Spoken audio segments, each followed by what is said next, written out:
Welcome to Reads with Rosa. It's my pleasure to introduce today's guest on the show, all the way from Saudi Arabia, Sulaiman Jenkins, author Yes. of Life is Raw, the story of a reformed outlaw, academic scholar, educator. Yes. Welcome, Sulaiman. Yes. Welcome. Welcome. Yeah, it's my pleasure. Pleasure to be on the show with you. Man, it's so good to have you here, bro. How are things in Saudi Arabia in regards to the pandemic? How's Everything everyone is coping out there? everything is cool. Actually, weather-wise, the weather's changing. We had a little small winter. A lot of people don't know that Saudi is actually it gets cold. So we're just coming out of winter. So it's actually we're starting to heat up a little bit. In terms of the pandemic, it's been I think amongst all the countries, the region has been among the most that's been sort of lower cases. But we Mm, did have some flare-ups not too long ago, and the whole country had to go on lockdown for about 10 days, or for about a month. mm. But in general, things have been pretty under control, so pretty manageable. So I've been Cool. fortunate. Yep. And are you on campus or are you working Yeah. online? Yeah. I mean, well, both. Well, I live on campus. We have campus, but our Oh, teaching for the semester is online. So yeah, no interaction with the students. Yep. you must be happy. I saw a smile there. Yeah. Yes, I love this stuff. I love, it's really weird to not, to teach, I don't know how it is your experience with teaching online, but we have like black screens. So it's kind of weird to just look at black screens on Zoom or on Collaborate all the time, so that's like really weird. What? Very impersonal. Yes, it's just really weird. I mean, you can't force students to do it, it's just, it is what it is. But So you that's but you yes. teach at a university. Yeah, it's a university. It's one of the best, as a matter of fact. It's one of the best in Saudi. It's like generally ranked amongst number one, and then it's among the best in the region, and it's one of the top 200 in the world. So it's pretty high power. But when it comes to showing your face on screen, I guess Wow, yeah, So because like for us, we haven't had like we were online learning from March, from Feb last year, and then we went straight into summer break. But then this year's like 2020, 2021, we went back in yeah. August, and we've been on campus ever since, like Uh, despite the COVID and everything, uh, and it's so like how has it been there? I haven't heard too much about yeah, Japan. um, I mean, considering the massive population, like Mm, when you like look at the stats and stuff, like the numbers are nothing compared to like the US to other yes, countries. right, But I mean, people have just really just carried on with their lives here right. because like we just came out of a state of emergency. Mm, I think a few days ago. I mean, see the fact that I can't even remember because I yeah. commute and when I go on the trains, Wow. bro, it's like no one. It's still like you're still like this on the train, and you every time Wow. That's someone great. coughs, everyone's like, Right, right, right. everyone's giving the evil eye, or Right, everyone's right. someone's when someone sneezes. So I think people have like generally everyone just wears masks here. Like Nice. it's a thing, right? So of Right, course sure. with COVID, I mean some people doubled up, but it's just life goes on, which is kind of Yeah, still scary because at school, we don't know what kids are doing, their families are doing like outside of school. We don't know where people are going. yeah, So exactly. just like every day, like I mean, we're still wiping down surfaces, cleaning the classrooms and things like that, Uh, right? uh, uh, Um, uh, uh, so windows open and it's freezing here in winter. Like it just became wow. spring on Saturday, but like Right. winter time is so cold and we have to keep the windows open. So Wow. It's crazy. crazy. For real, man, for real. It's So, crazy. can you tell us a little, well, tell our listeners and viewers just a little bit about yourself? I mean, you're in Saudi Arabia. You work at a university. Yeah, I mean, I'm in Saudi, but I'm from Brooklyn. So we're in Oh, high. yeah, I was going to talk about that later, but Yeah, yeah. yeah. So I'm from Brooklyn, New York, originally. Um, Alhamdulillah, I've been fortunate to go to some good schools. Mashallah, and I'm Muslim as well. Um, and I decided to go to grad school to learn how to teach English. And after that, that sort of brought me here to Saudi. The teaching industry was pretty lucrative at the time, so that was a huge draw. And then also being in the Islamic environment, that was also appealing. Um, What else? I love to play basketball. I'm semi-retired. Still got You wait, semi-retired meaning you just can't give it up, or you're just like still holding on, or what? Because you're pretty no, good, right? I see your I'm, videos. I'm decent. I'm decent, but I'm getting up there. I'm getting up there. Playing at, I'll be 40 this year. Playing Right, at right, 40, not like playing at 23 or 25. It's not right, even right. like playing at 40. So I got to take it easy. I don't want to rupture any Achilles or or anything like that. Like break I'll your back or something. exactly, exactly. So, semi-retired. I still got the fight. Semi. Yeah, Bro, man, that's the spirit. Why not? I mean, yeah, just keep yeah. going until you're in a wheelchair or something. I don't Exactly. know. Got to show these youngins. They think they know everything. Yeah, I see on your story you're always like making this comments. I was like, man, this guy's a hater. What is Right. going on here? Exactly. Oh man, bro, that's hilarious. So, I mean, so you moved to Saudi Arabia. Like when you were in Brooklyn, like when you were growing up. I mean, you mentioned you went to some great schools and stuff. But did you Yeah. even imagine, like, ever think that you were going to be living outside of America? Like, was that kind of like you coming up as a youngin, dreaming about, traveling? Was that the kind of person you were? Like, Yeah. I yeah, mean, what were your dreams when you were in high school? Like, not for nothing. I'm from Brooklyn. We're also from New York, and New York, it's just a melting pot. It's just unbelievable. I'm not saying it's just because I'm from there, but I really believe New York City is like one of the best, if not the best city in the world. Just in terms of just everything that's in there in terms of infrastructure, but then just the culture and the vibe. You don't feel different, at all. You don't feel if everybody, everybody's different. So, it's really a melting pot in the purest sense. So I've always had an interest in different cultures. Um, and for that, believe it or not, I actually studied Japanese in college. I studied for three wow. years. I forgot everything. The Yeah, only I thing was I know. like, don't test me because I bet you know more. Yeah, no, I only know how to say my name, I think. But I had the intention of actually doing international business in Japan. So I was going to try to go do some investment banking there. I wanted to go to Brazil. I wanted to visit, Europe. So I've always had international aspirations. I didn't think I was going to end up in the Middle East, but life sort of took its turn and its course, and I just kind of um, refocus. Before I was real focused and dedicated on making a lot of money and being on Wall Street. But spiritually and emotionally, I kind of was just empty. So and the end of my senior year, I kind of had this sort of epiphany, and I just wanted to focus on being a good person. And that whole transformation just sort of left a lot of things on the table. I had a job working at Deutsche Bank, which is on Wall Street in New York. But I just sort of left, and I was like, you know what, I have to focus on being a good person, enjoying life, and enjoying the smaller, simple things in life. So that brought me out this way. But interestingly enough, there hasn't been a tail off on success. There hasn't been a tail off on achievement. So it's kind of funny how as long as you're a successful individual, there are different avenues to the same place. The success doesn't look one way. There's many Right. different ways to succeed as long as you believe in excellence. So, but yeah, to go back to the original story, yeah, I love traveling. I love travel. The world's a great place. It's a big place. And I hope to do more of it. That's cool. And so you speak Arabic as well? I I mean, speak what, Arabic. like, yeah. Are Yeah, you speak fluent Arabic. or? I say semi-fluent. Yeah, semi-fluent. Um, I don't know. I'm semi-proficient in Spanish. Knowledgeable of Japanese. I really just know my name. That's it, and just how to say good morning and and thank you and things like that. Knowledgeable of French, but I want to learn Chinese. I think Chinese is an amazing language. I think it's going to be the language of the future. Oh, that's And what I want, people say. Mandarin, yeah, like people are learning it like everywhere. yeah, yeah. I think it's going to take over English. Ultimately. You know. And that right there is a good cue because I wanted to talk about Twitter.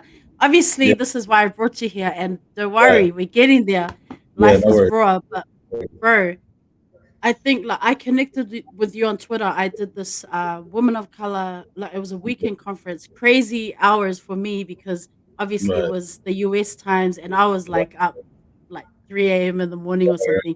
But I Right. watched your video, your presentation, On and I always othering. see you on Twitter, Hmm. posting about Native-Speakerism, Right.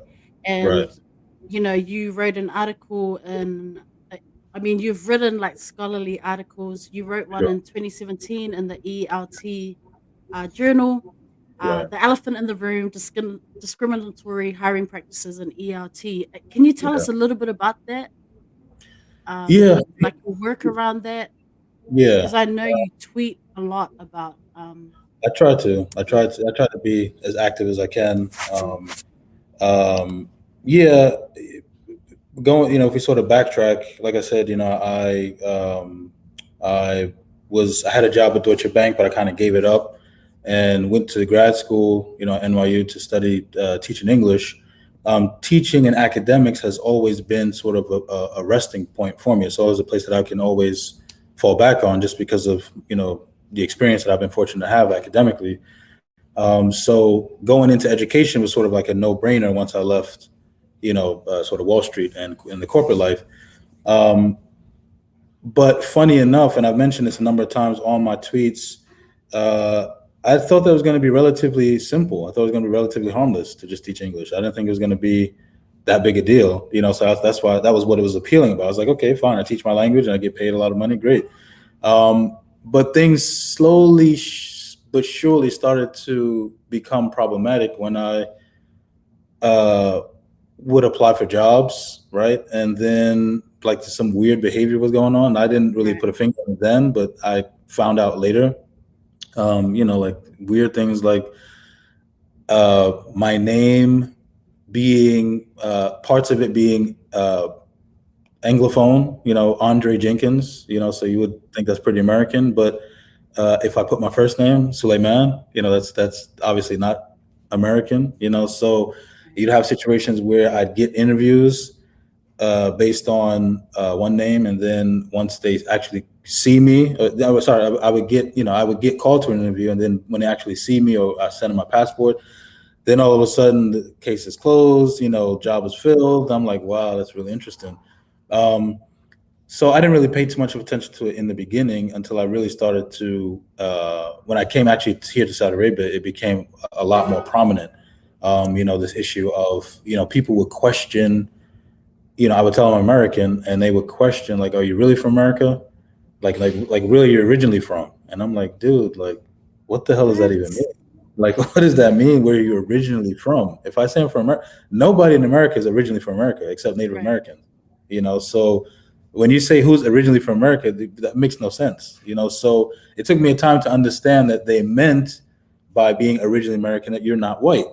And I'm like, wow, like that's really amazing. In 2004, 2005, when at that time you have celebrities, how many black celebrities are there, entertainment, sports, things like that.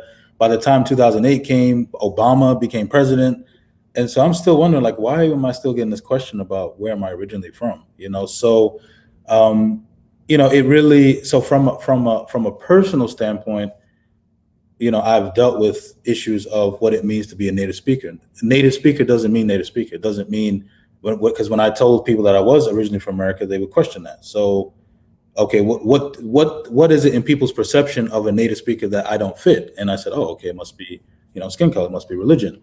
Um, and then, as I'm progressing in my career and I'm moving forward, and I'm getting more administrative duties and leadership positions, I have now to account for different types of teachers. And English is a global language, so you have many different types of teachers that come from everywhere. And it's not necessarily that they'll be from English speaking countries, but they might be proficient teachers. I've known tons of teachers who may not be from America or the UK or Australia, but they're excellent, excellent teachers. And likewise, I've met teachers who are from the UK and America, and they're garbage. They're absolutely terrible teachers. They don't know the language. They don't know how to teach, and but you know, in recruiting, in evaluations, I started to see that there is this premium put on native speakers as opposed Right. to non-native speakers. And when I would, interact with the non-native speaker, and I use these words, like this because I really don't believe that they're appropriate. Mm. But when I used to interact with my non-native speaking colleagues, and they would express frustration at, feeling like there's a glass ceiling that they can never get beyond because of they were unfortunate to have been born in a different country, or they're unfortunate to not have a certain passport. They're very passionate about teaching, yet they feel like they'll never be as good as a native speaker. And I'm like, oh hell no, this right here, this is this is not cool. I grew up with racism in America and stuff like that. I know what it's like to be on the outside, to be othered and things like that. So I said, no, no, no. If I'm fortunate to have a position and a voice that's respected, then I'm going to use that voice to fight for what's right. And for being a Black American teacher, there's a lot of things I have to say about what it means to be a native speaker. And I think that I share, a lot of the pain that, non-native speakers go through. And I think it's not correct. So I just try to use my platform as a way to, basically have solidarity with them, and also let others know who think that they can get away with this native speaker, ideology, that no, I'm here, I see what you're doing, and I'm going to call you out because it's not right. Like, that's why I say it's the elephant in the room, Right. because it's clearly an issue, but very few people at that time, were willing to talk about it. I think now, as time is going on, with a lot of things going on in terms of anti-racism and anti-blackness and things like that, I think of people a lot more vocal. So that's definitely helped, but we still have a long way to go. I still see ads, Yeah. that say non-native speaker, not apply, or they have a different salary for native speakers and different salary for non-native speakers, and it's the same job. So it's like we still have a long way to go.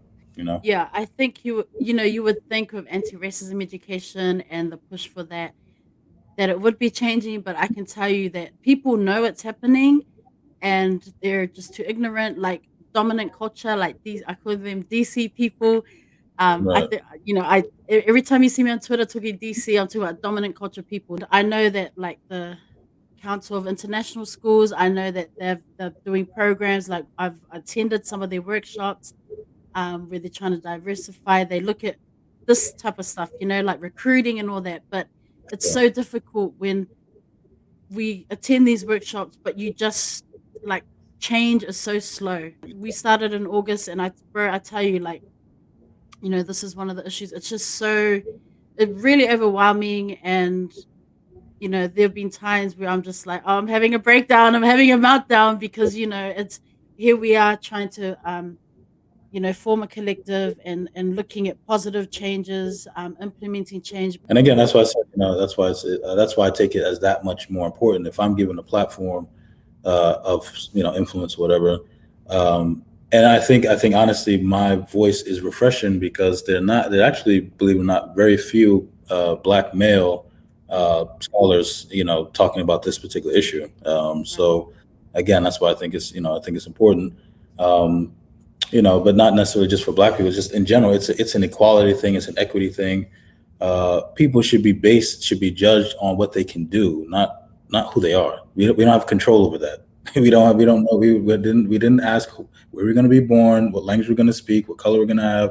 We didn't ask for that. We're just given that, right? But your actions, those are the things that you have control over. So why are we judging people on things that they have no control over? That makes no sense. Mm, man, love your work, bro. Seriously. I appreciate Um, it. so I wanted to get into this book. That's what's up. Man, like I've been watching the interviews that you and Mutah have been doing just with lots of different people. Been Sure, reading reviews. sure. Life is Raw, the story of a reformed outlaw, Yeah. written by Sulaiman Jenkins, narrations by Mutah Beale. Yes. Man, how did you come to write about Mutah's life? Like, how did you come to write this book? Like, Yeah. bro. Man, it's an unbelievable experience. I can't believe it was done. I can't believe we're like sitting back and looking at the fruits of it. Um, because it's just crazy how things work. When I was younger, I was a huge Tupac fan, huge Tupac fan. and I was a huge Outlaw fan as well. I love the Outlaws. They were his young cronies. They were my same age, so I was like, okay, I got some guys who were my age and this and this and that. And among them, Mutah was my favorite one. His name is Napoleon, so he was my favorite one. Just lyrically, because I went to some good schools and stuff like that. So we learn how to write artistically, metaphorically, things like that. So I always appreciated in rap those rappers who were actually saying something. Either they were saying either they had a social message, or they could play with words. So Tupac was one of them, just being social and lyrical, but also Mutah. So fast forward, man. 2008, I came here. He becomes Muslim. He comes to Saudi Arabia. We end up meeting through a mutual friend. So you can't imagine. Like I'm like, dude, like literally, just a few years ago, I was bumping you, partying you, whatever, and now you're sitting right in front of me. But I didn't want to act like like a huge fan and stuff like that. So because Don't be a fangirl. yeah, exactly. So we exchanged numbers and things like that in 2008. We kept in basic touch, over the years. Just saying hi here and there. But I was still like, wow, I can't believe, because at that first sitting, we were talking about Pac and Suge and Death Row and all. I'm like, I can't believe this. You know what I mean? So, fast forward to like 2015. It just happened. One time I was just out of the blue. I asked him to like go to this restaurant. So we went to the restaurant, and I think over the years he kind of appreciated that I wasn't this like fan dude, it's just blowing him up and stuff like that. And he appreciated I was just a real, just a regular guy. And so we just became closer. We started to hang out a lot more. I got invested with he started a clothing company. I got invested with that. So back in the hood, you know, trust is everything. So if you trust somebody, you're cool with them, they're genuine, it's all good, all the way around. So you're not looking at, after, I would have been cool with Mutah had he not even been, had he never been Outlaws or whatever. He's just a cool dude and sincere and just cool to be around. So then his documentary came out in 2019, and I think it's pretty well done. And this is again around the time that we're starting to hang out a lot more. And I'm noticing the comments on Instagram that people saying, we're just waiting for your biography or autobiography. And then I started putting two to two together, because up until that point, I had already, published quite a few articles and quite a few in Oxford, so I know that my writing skills, are up there, although writing a biography would be a little bit different, but I said, why not? So I said, why not write a book about my friend who I love to death, and he's, I've been inspired by him, and we're cool. Why not? So I floated the idea to him. He, initially he was kind of hesitant just because he had done it before, and the dude who did it before is just not. It did zero justice. You know what I mean? Mutah is hilarious. He said a number of times. He said, when I read that book by the other guy, he said, I thought my life was trash. He said, I thought that. he said, I thought my life was boring. He said, I thought my life was very uninterested. I said, oh, man, now you got me intrigued, and now I have to go and look for that book so I can make the comparisons. Yeah, I mean, honestly, I don't want to throw anybody under the bus, but you can read the pages and you can see that it's not, it's like, this is Mutah Beale. He was born on this date. This is his parents. He lived in Jersey. He's this, like it's not. That's like, you can get that on Wikipedia. So I said, nah, man. I showed him some of my work, and he's like, wow, I didn't really know that that you were academic like that. I said, yeah, I've been fortunate to gain those kind of tools. So then he was like, sure, okay, let's do it. But I said, Moo, I can't just. I have too much riding on this in terms of just my credibility as an author, as a writer, the schools I've been to and things like that. So I would have to produce something that's really meaningful, and not just meaningful for you, but meaningful, hopefully, for American society and hopefully for the world. I have to put that kind of lens on it, because that's just how we've been groomed, in at NYU, St. Andrews, Amherst College. We're groomed to be, to think on big scale. So I said, your story, as riveting and as compelling as it is, I mean, the dude, his parents are murdered right in front of him at 3 years old. It's just so much trauma, but I said, that's definitely a part of it. We're going to focus on your life, but we're also going to focus on everything else. We're going to contextualize it, everything else that was happening in America at the time, in the Black community, in rap, so I said, would you allow me to do that? And he said, sure. So I said, okay, fine. So I got in the lab, and I churned out the first chapter. He was blown away. I was blown away myself. I was like, wow, I didn't, I think we're onto something, because I don't think that, rap in general, that lifestyle, the hood, urban culture, it's never really associated with anything on a high level. It's always like, okay, these people are downtrodden, full of problems, it's nothing but guns and violence and, all destructive things. So I said, I want to be able to present this story, which has elements of those things. I want to present it in a way that people at the highest levels can appreciate it.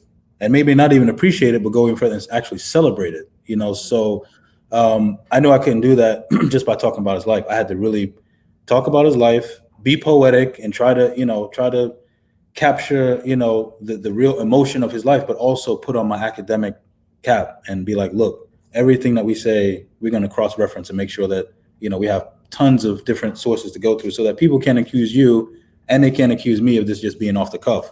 No, this stuff is really going to, this stuff, and that's the primary job of a researcher.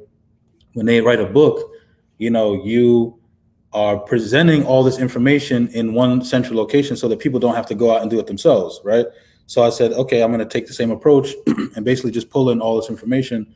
By the time the book was finished, we had more than like 150 sources, books, interviews, videos,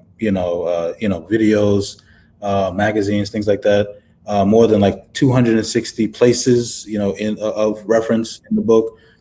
So my dream and my hope is that it will actually serve as something that can be taught in the college. I hope that it can be taught at the university level. It's already been accepted to the University Hip Hop Museum, which is Right, right. amazing. Congratulations. That's awesome. Yeah, so I really want it to be historical, and something that hopefully be a blueprint for future works.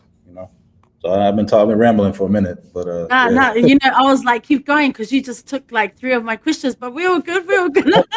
So Yeah, good you answer. you're all good.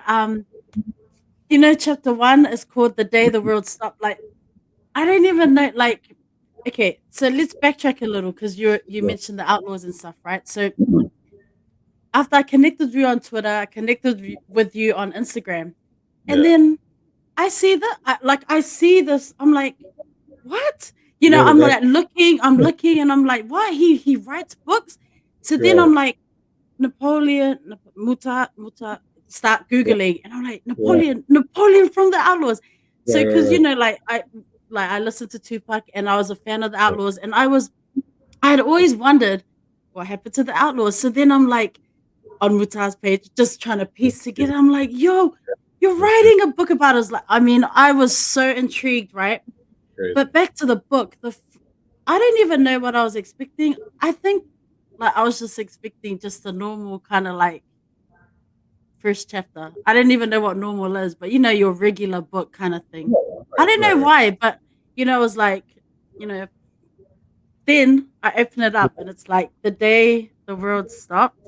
And it right, was like a slap in the face. Like, I'm not even lying, bro. I right, think right. I've told you like a lot. I was just, what a way to begin the book. Like, Yeah, even talking about it, I'm just getting the chills yeah, yeah, because I just didn't expect that. Like, yeah. I had done a bit of background reading and I kind of knew, like a bit of a story. Right. But just right from the get go, slap in the face. Why Yeah, did you choose to begin the book like that? Like, yeah. of all, because like you said, well researched book, so many exclusive interviews, you had all this information, but why, man, why Yeah. did you decide to start the book like that? Yeah, I mean, that was, is part of the artistic layer, it's part of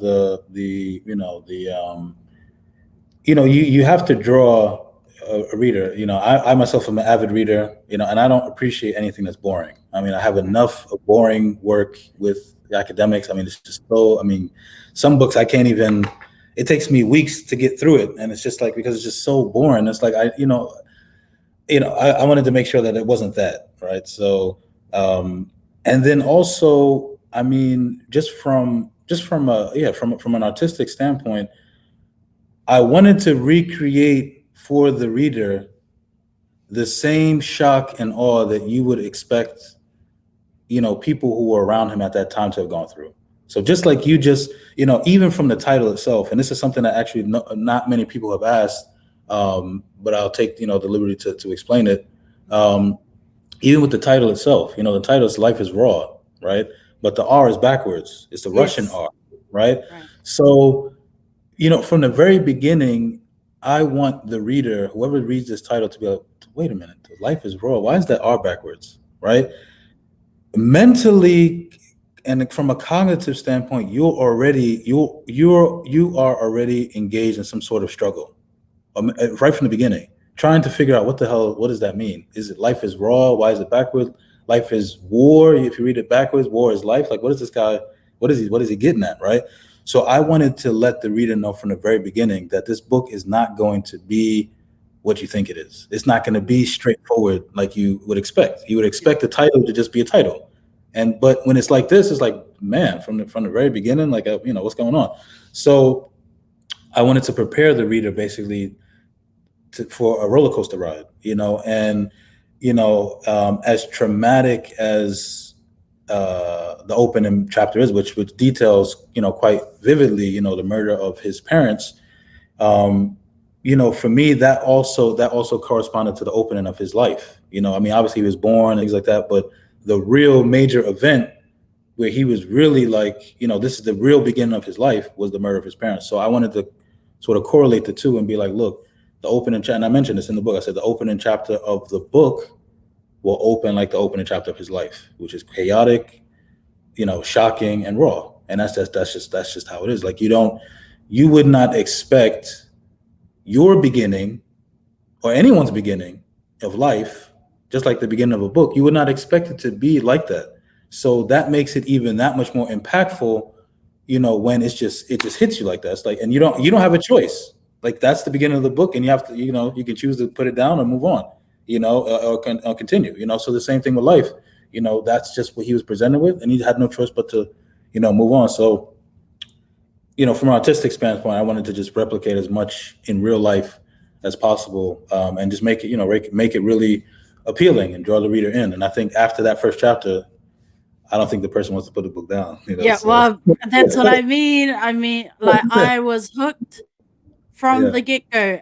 I had chills. I was just like, why is this book beginning this way? And just, it was so vivid. Like, I honestly was replaying it in my mind. I was trying to imagine like the imagery. I was trying to see it. I could right, see it. And then when I found out that there was going to be an audiobook, right, I was just like, how is this first chapter going to play out? right, right, Which is right. why I was like, bro, when you reached out, I Yeah, was like, because I had just had this, I was just like, nah, it's gonna sound like this because you really wanted. I don't want to say do it justice because it's such a traumatic and tragic right, event, right, but right. just to be true to like his experience, Yeah, him and his yeah, brother's experiences, and like what they saw, and yeah, oh man, it was so impactful. I mean, yeah. like honestly, I couldn't put it down. Like after that, Yeah. I kept Yeah, that was reading, by but that was by sorry, go design. ahead. It was by design too, what I mean, because I also wanted to give, I wanted to just give ode to his mother, man. She was a soldier, man. I It's know, man. amazing for a woman to go through that just for the sake of her kids. I mean, it's just, that was a tribute to her. You know what I'm saying? Bro, that was just like because I was reading it bit by bit and just like I could see it, like Yeah, that just like if it doesn't hit the reader right here, then you're not reading it right because I right. was just like, whoa, I need time to like, I Yeah, yeah, just yeah, need to put and I think I can't remember if I told you, but like I was reading this, I had to have a break. Like I was yeah, reading parts, I yeah. just had to have a break throughout the whole book because it was really like At there was times, so yes. much going on, right? And Yeah, then I'm trying to imagine, man, like for real, like, yeah, the emotions that these real life people Yeah, are feeling, absolutely. like Mutah, the loss, I mean, oh my Yeah. God, there's just No. so much happening. That's what I was telling people. You have to read this book so I can talk about it with someone. Like, it's, Right, right, like, come on.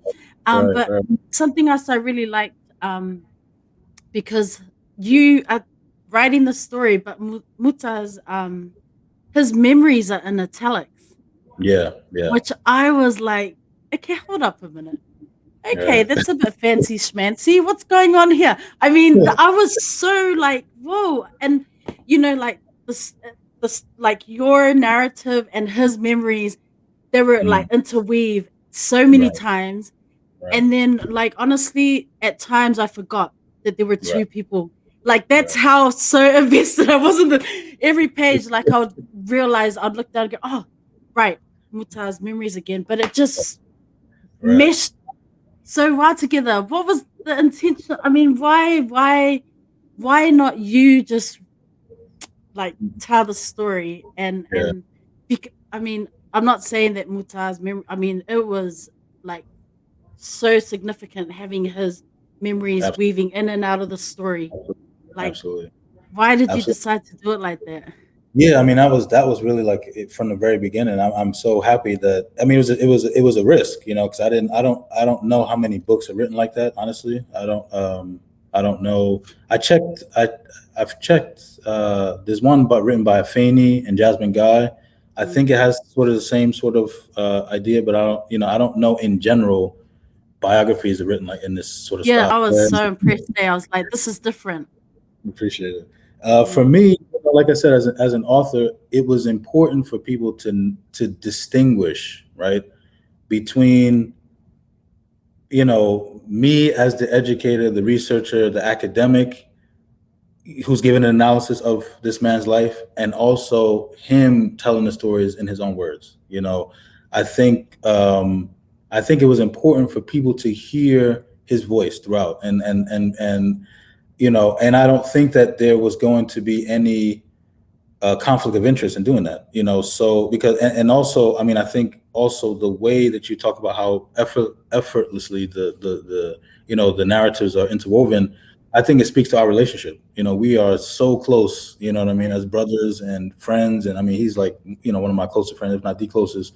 And it just speaks to just how much of a tag team we are. Like you have Kobe and Shaq in basketball, and Tom Brady right, and right. football and things like that. I mean, you know, he's obviously from a lyrical standpoint, he's very talented. He rapped with Tupac, and he's known for that. I have my own, contribution as an academic researcher, and I wanted that to be on full display for everybody to see. Look, you can do both. You can have, these two people came roughly from the same areas. He came from Irvington, which is a rough place. I came from Brooklyn. We have two totally different trajectories in life, we have this same story that we have to put together. And I wanted to do it justice by really putting what I know and what I'm capable of. I wanted to put that on full display without taking away from who he is as a person. Like this, just because a person's talk slang and stuff, that doesn't mean they're not educated. That doesn't mean that they're not insightful. It doesn't mean that they're not perceptive.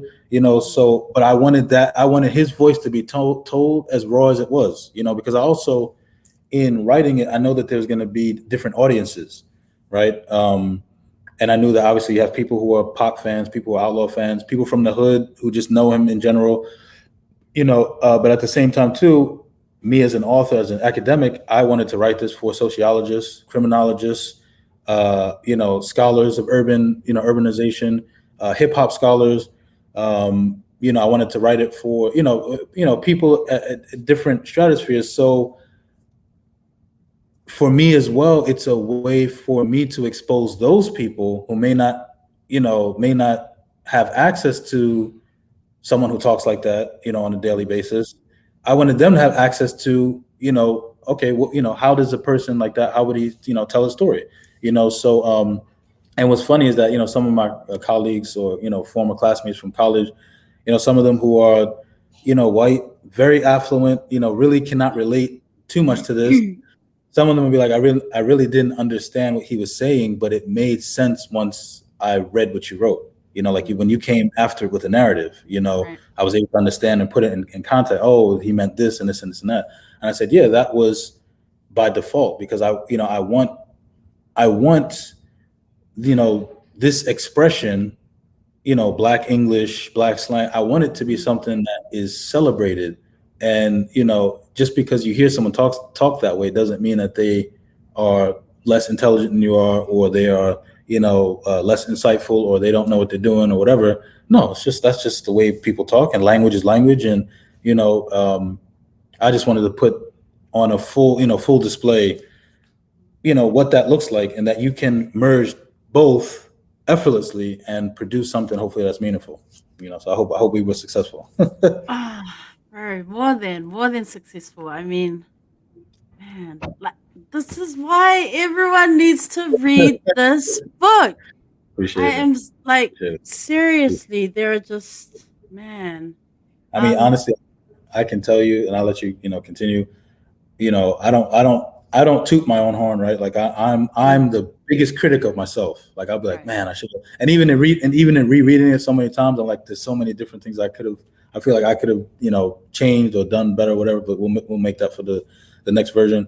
But me myself, in reading it, I'm like, if this doesn't have meaning for a person, Mm, I don't know what does, because this really was all, heart, blood, sweat, and tears, heart and soul.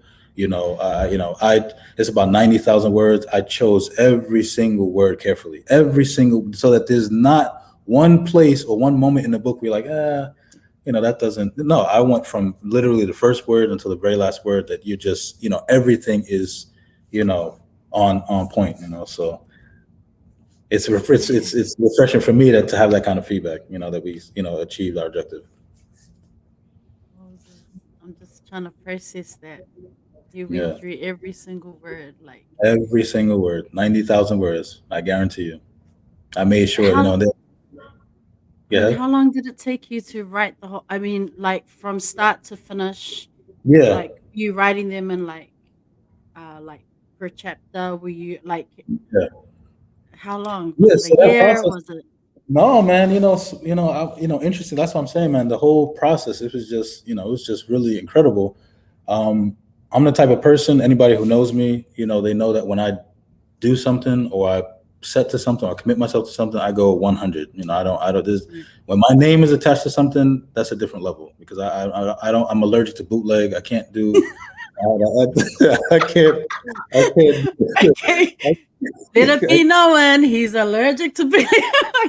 Carry I can't, I can't do low quality, man. So, I said, for myself, for my own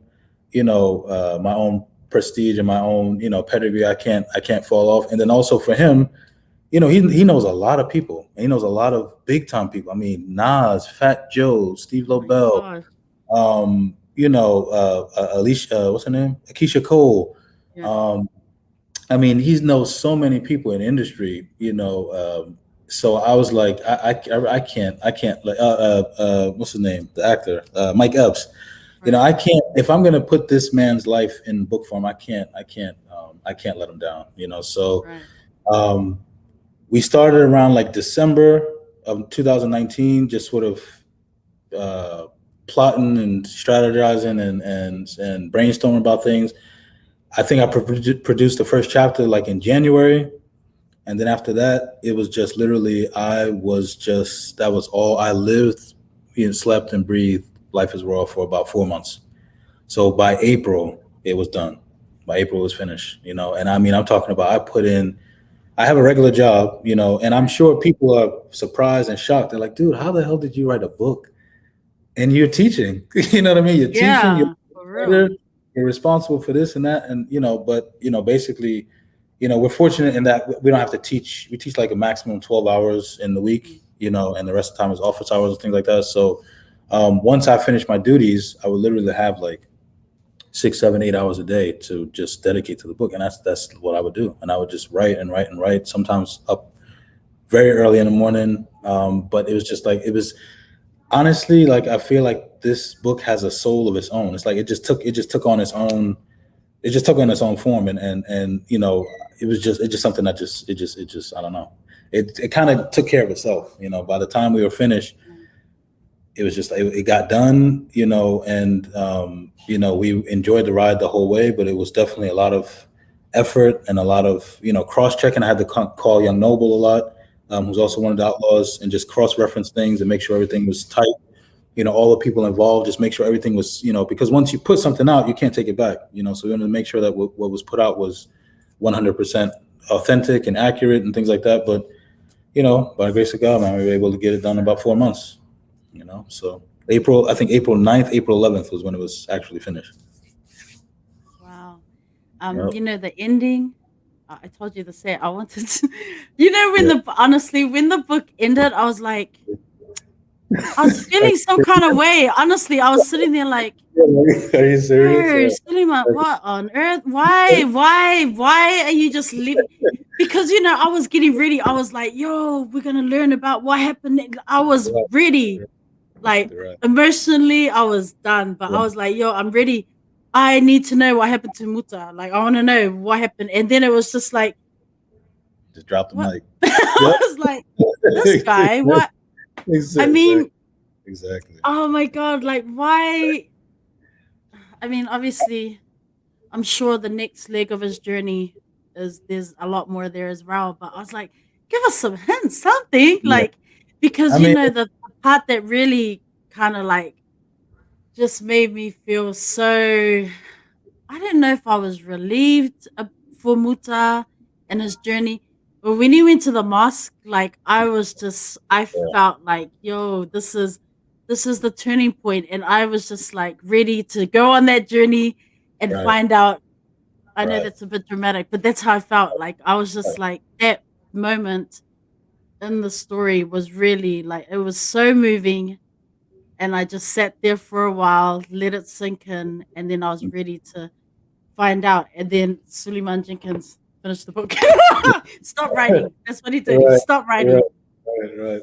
Yeah, apologies for that. I mean, honestly, by the time we finished, we had intended initially for the book to be finished with his whole life in Saudi. But what was interesting and just amazing about this process is that even with like title chapters, and just the length of the book, originally I wanted it to be like maybe 170 pages to 200.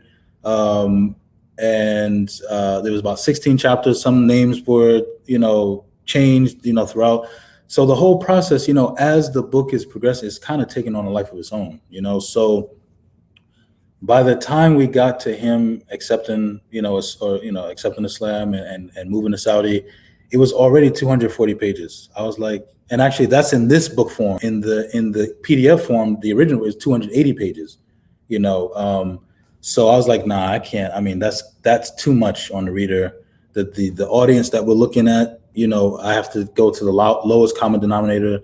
People don't read that much these days anyway. They much rather, listen to it as an audiobook. So I said, let's just keep it short and sweet. I said, if I put because really, honestly, it's like the second half of his life. By the time he goes to Saudi, he's about 22, 23, and he's a 43-year-old man now. So you're talking about 20 years. I can't fit 20 years into 2 chapters. That's going to not do any justice to him.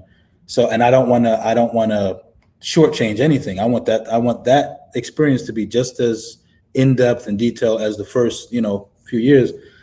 So I said, you know what, let's just drop it here. And he's like, yeah, all right, that's no problem. Let's just drop it here, and then we'll make it part 2. So that's in the part 2. Is there a part 2? Please tell me you finished writing. I'm just kidding. We haven't even started, but we have some ideas. I have some crazy ideas about like titles and stuff, but we want to really draw in all the feedback from this so we can sort of build on that and improve. We're waiting to hear back, honestly, for some sort of prizes and awards that we've submitted it for. So we hope to hear some good news. So best. Yeah, we hope to hear, because we really think that we think it's a special book. Not just saying that just to say it. We really think that it has, it's something that any human being can draw from. Yeah, I ended it sort of prematurely, but that was kind of by design to sort of make people want to read the second half. And if a person finished the book and they were like, "Where's the rest? Like, what's going on?" Then that means that they were involved and they were intrigued, and that's a good sign. Yes. If they finish it like, "Oh, okay, whatever," next, move on. Then Right. I want them to long for the next one, and then for selfish reasons, it puts a challenge on me. If this first book was done, and has such a well reception, now it's on me to make the second one even better. So I have to, now the challenge is to make the second one even better. So Don't let us down. yeah, Do not I, let the readers yeah, down. tremendous I know you pressure. won't. I know you won't. I hope not, but it's tremendous pressure, and I like the fact that pressure's on me now, and there's nothing I can do about it. I have to perform. So I Yeah. perform. I'm in those positions. You can't go and hide. We see you right there. Right. Man, how did you celebrate when you said 4 months or so? How did you celebrate when you finished writing the book? Did you like have a Yeah, hamburger or something? Oh, no, you don't eat yeah, that, yeah. I mean, What did you yeah, eat? Like yeah, veggie he has burger? no, not veggie. He's got an unbelievable meat barbecue restaurant that he's associated with. It's called Smoky Beards. So we Oh, went and celebrated there. It's like, I mean, check it out. It's got like it's like 4.7 reviews or something. It's like right, right, amazing. right. So we celebrated there. But honestly, you know, after going through the book, and because this was something that Mutah, you'll hear him say a lot in his interviews, is that he, I had to, when in writing the book, I obviously had to ask him questions, right? And some of the questions were very probing, and they were questions that a person might not necessarily want to answer.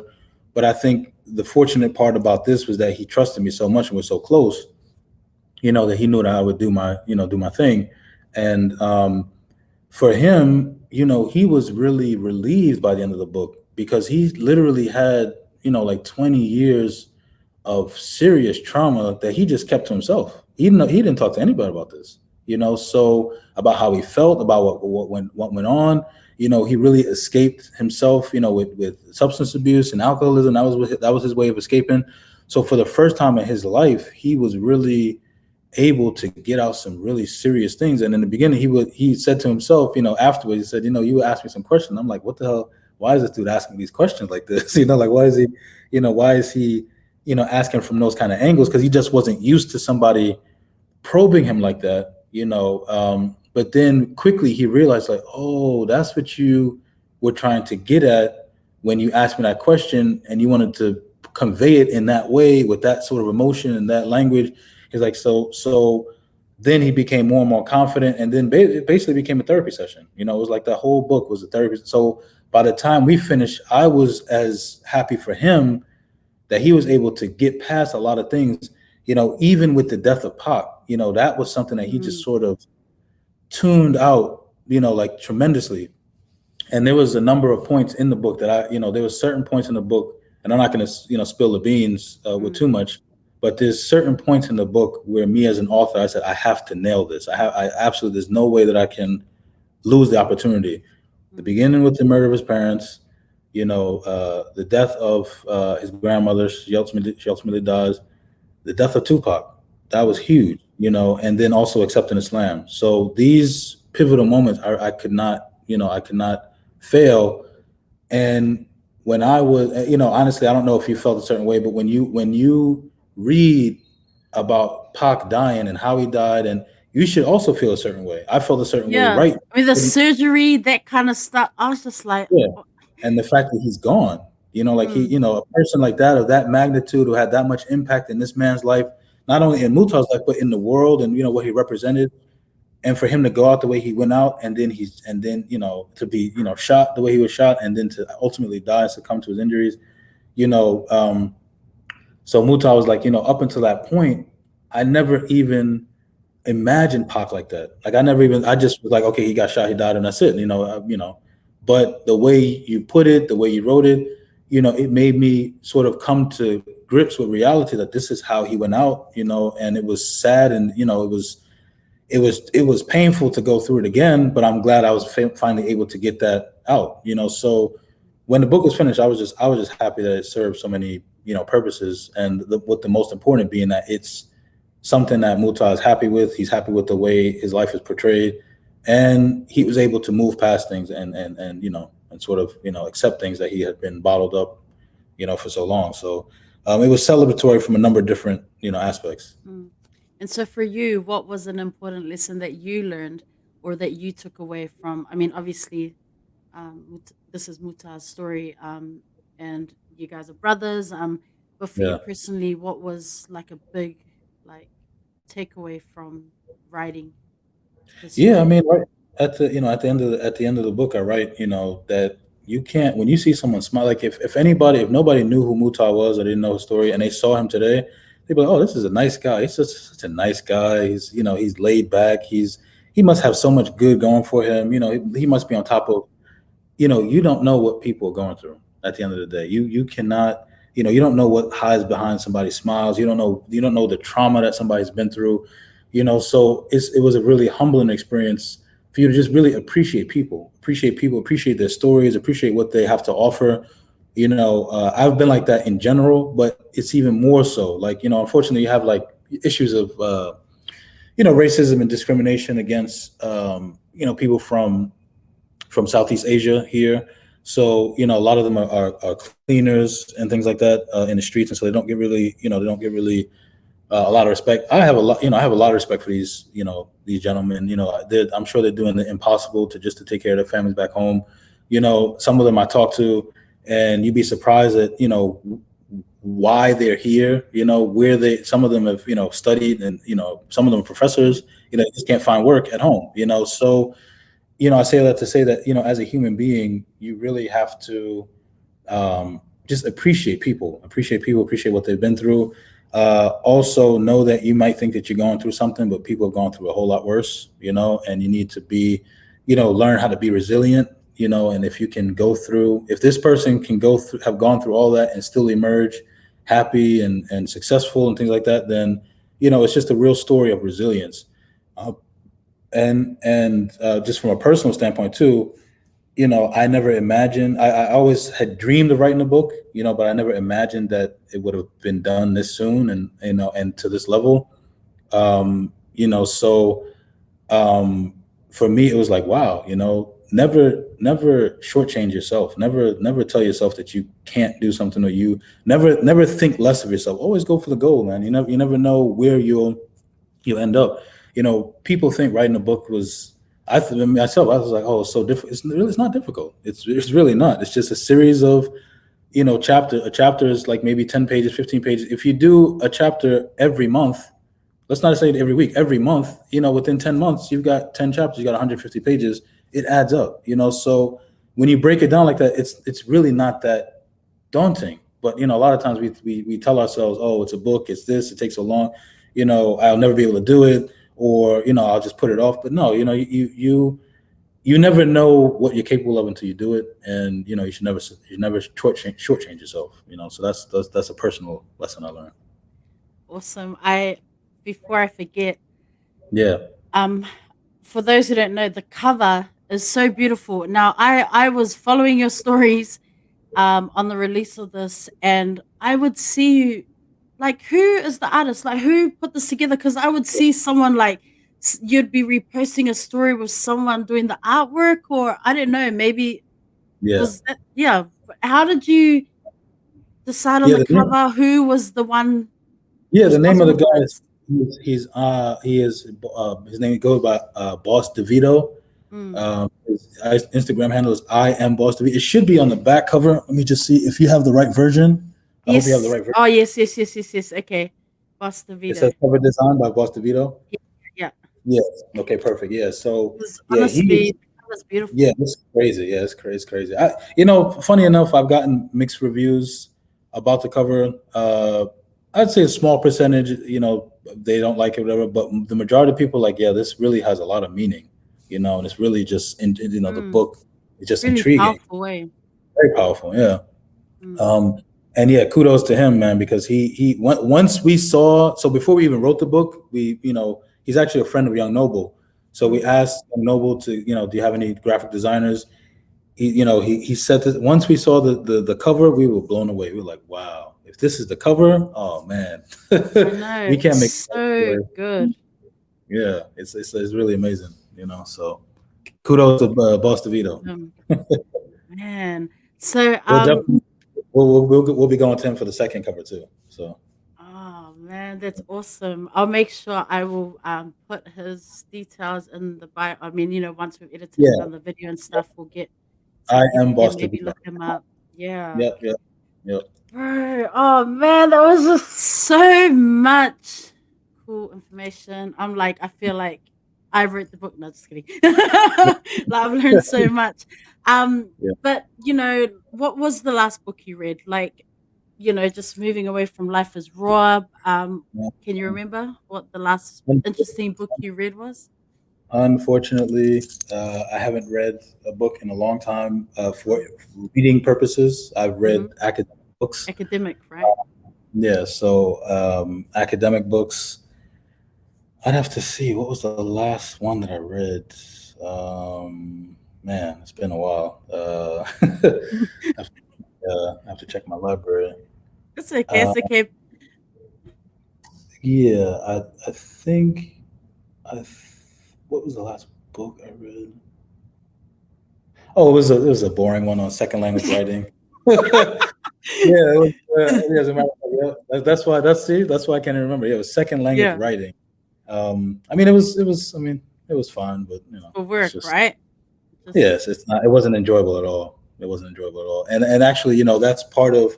I kind of want to transfer that same energy in writing this mm, book and write a book academically, hopefully get it published with Oxford or Cambridge, mm, that's also unique. It will address Native-Speakerism, mm, but from a very novel and unique way. So that's something I'm really excited about. But honestly, writing a biography is 10 times easier than writing academic work. It's just so much more scrutinized and critiqued and things like that. So it's a different, it's a different beast.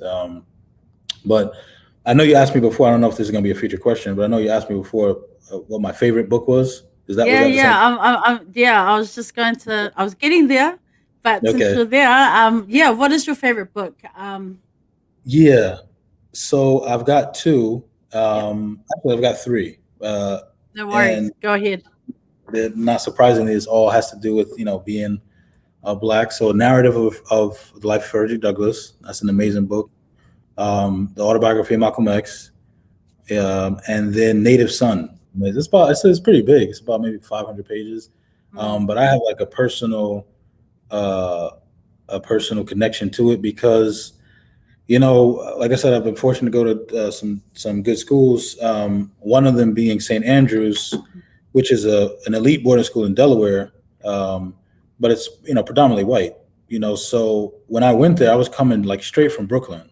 So you can imagine somebody who, okay, fine, academically, intellectually, I belong, at St. Andrews, but obviously it's not the same socioeconomic, I mean, these people, I mean, the way they live is a different level, not only a different level, but the culture they have, what they listen to, so it was difficult. It was difficult, as a black man to try to figure that out.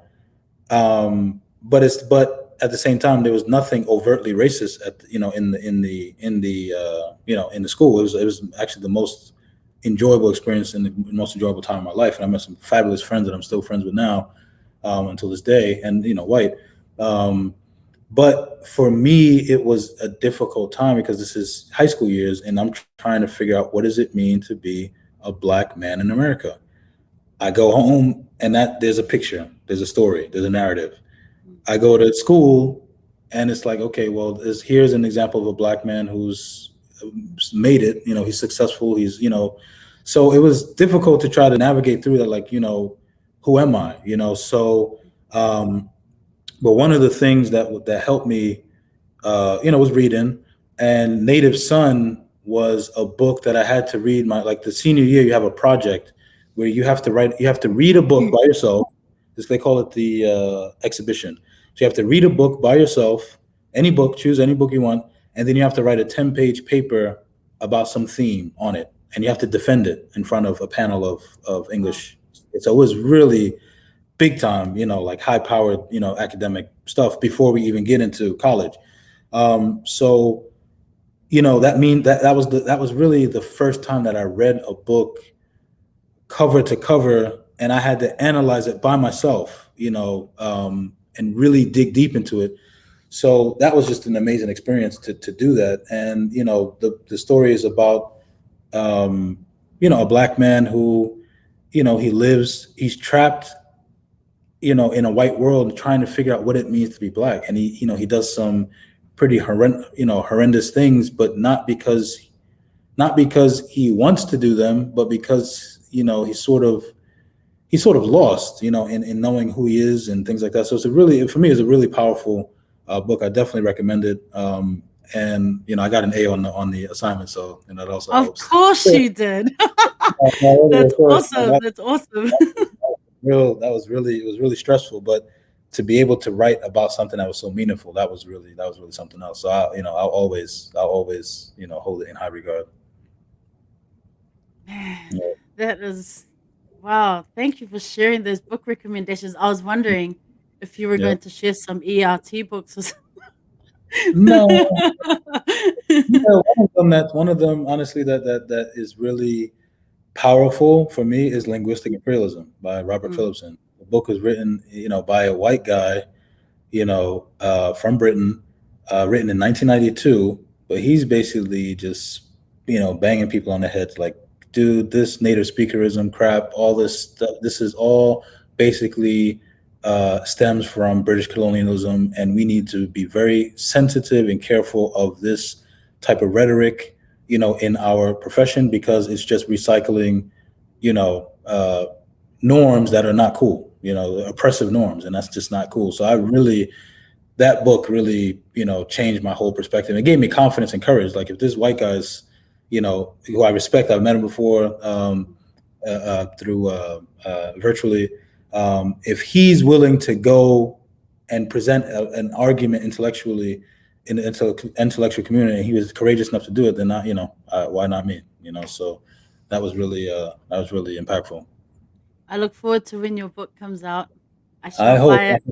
I Hurry hope up, so. please. We need Well, some. that's the thing. I need peace. I need time. I need money. So I don't have to focus. So hopefully in the next year or two, I'll produce that. Awesome. I Yep. look forward to that. So I guess final words. I mean, honestly, I could just go on and on talking about this, but I am going to wait until book two comes out and then I'll just have more questions. But Sure. final words, like what advice do you have for someone who is really just thinking about writing a book?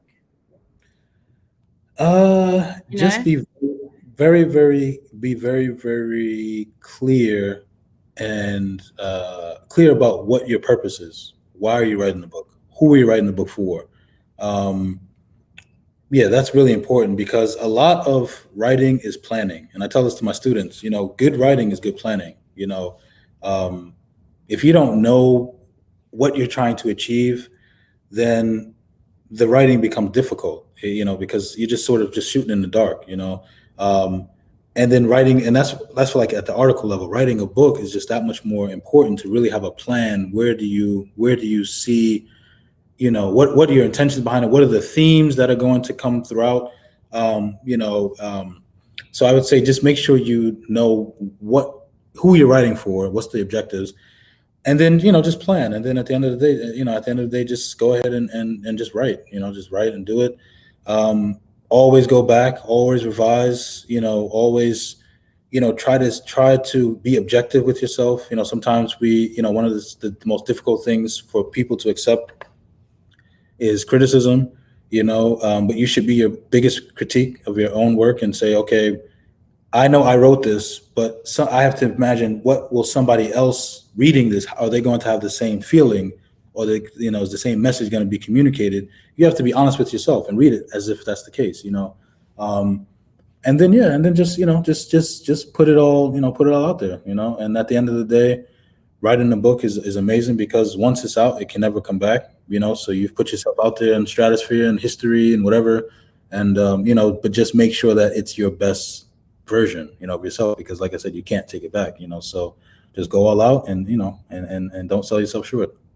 Well, there we have it, folks, from the man himself, Go on with Sulaiman it. Jenkins. Thank you so much for coming on the show. Appreciate it. Like, Appreciate it. just What an honor to have you Yeah, here. appreciate Seriously, bro. it. My For real. pleasure. It's Thank my pleasure. you. My pleasure. Anytime. Let us know, do it again. Yeah, I'm waiting. I'm like, release the book, and I'm like, Yep. can you Yep. come? Yep. Okay, Yep. bro. Yeah, thank you. All the best with future endeavors with the writing that's coming up. I'm Appreciate it. waiting for that audiobook to drop. You know how I Yes. am with audiobooks. I'm looking forward to it. I'm gonna buy it. I Yeah. can't Appreciate wait. it. So all the best to you and Muta on the release of that. Appreciate it. Appreciate it. It's Okay. been a pleasure.